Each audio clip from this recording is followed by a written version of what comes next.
We see more and more underarm serves on the tour these days, but it just seems like they never work. So what was different about this one that Andy Murray hit against Carlos Alcaraz in his second round victory at Indian Wells today? Well, I'm going to pause this when Murray strikes the ball at that very moment, and you're going to see why.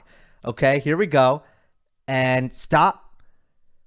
The serve is coming, and Carlos Alcaraz is looking directly down at the court. He is not looking, and that's why he didn't move. So it's actually something he does every single time he drops down into his return position. He'll look down for like maybe a second and a half, and in that very moment, Andy Murray hit the underarm serve, and Alcaraz had absolutely no chance. So there you go. There you have it. That's what made for a mercilessly effective underarm serve that finally got the result that so many have looked for, which is the clean ace. But I will say, Andy Murray has great hands, and he's got a really good drop shot in general. And he did execute this very nicely. As you can see, the ball took its second bounce, 1, 2, about a foot beyond the service line, which is pretty good. We've seen a lot of atrocious drop serves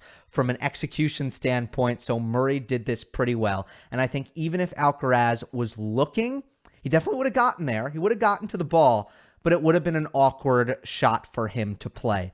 Murray, after the match, said it was, for the record, the first time he'd ever tried it in a tour-level match.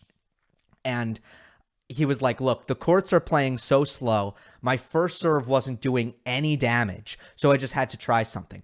And that's fair enough. Like, this is a completely valid strategy, and nobody should ever be offended by it, in my opinion. In fact, quite the contrary. I think if you're playing someone and they hit an underarm serve, you should be happy because it doesn't work, especially if you look at the effectiveness of a first serve on the ATP Tour, where almost everyone, even the weaker servers, are winning easily above 65% of their first serve points. And in my observation, and I've checked this with other people who watch a whole lot of tennis, it's very clear to us that when someone attempts an underarm serve, they win less than half the points. So if someone's going to use their first serve and underarm it, I'm thrilled as a returner. Like, if you're offended, you're nuts. You should be happy. And here's why underarm serves don't generally work. There's a couple of components that go into the percentage chance that you are going to hit a successful drop shot. Throwing aside the execution, which is, of course, landing it short in the court and getting it to bounce twice quickly and with as little depth as possible, right? And those factors are, one, the incoming ball, which doesn't count in this case because it's a serve. There is no incoming ball. So the other two are as follows. First, it is your court position.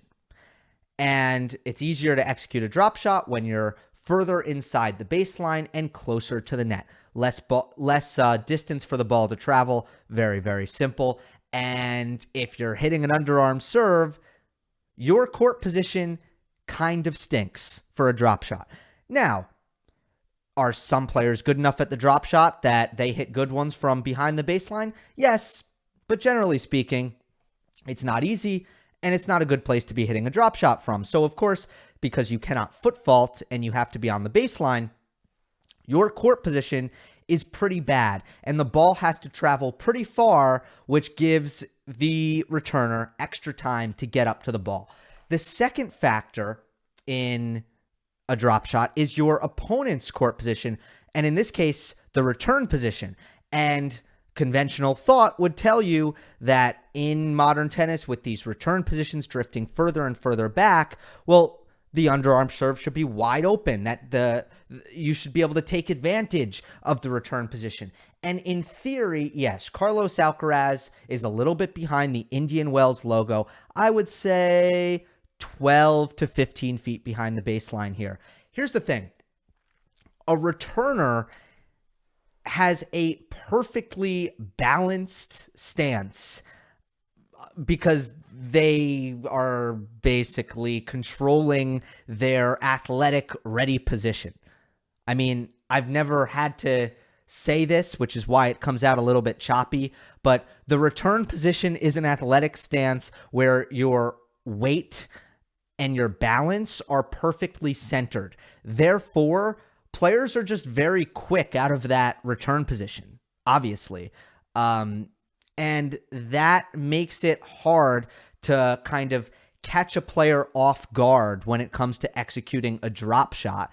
Because I think in a lot of rallies, drop shots that are successful come from a player's weight going backwards and then having to change direction and try to throw themselves forward back into the court.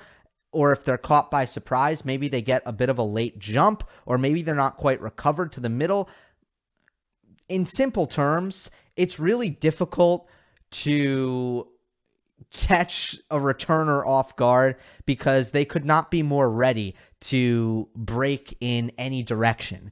And therefore, yes, they're far behind the baseline, but they're very balanced in an athletic position and generally get a really good jump on it. So drop serves are not effective. Underarm serves are not effective, and people should stop being offended by it. However, if your opponent is not looking, it sort of changes the calculus. So well done to Andy Murray. Hope you enjoyed. Don't forget to subscribe. I'll see you next time.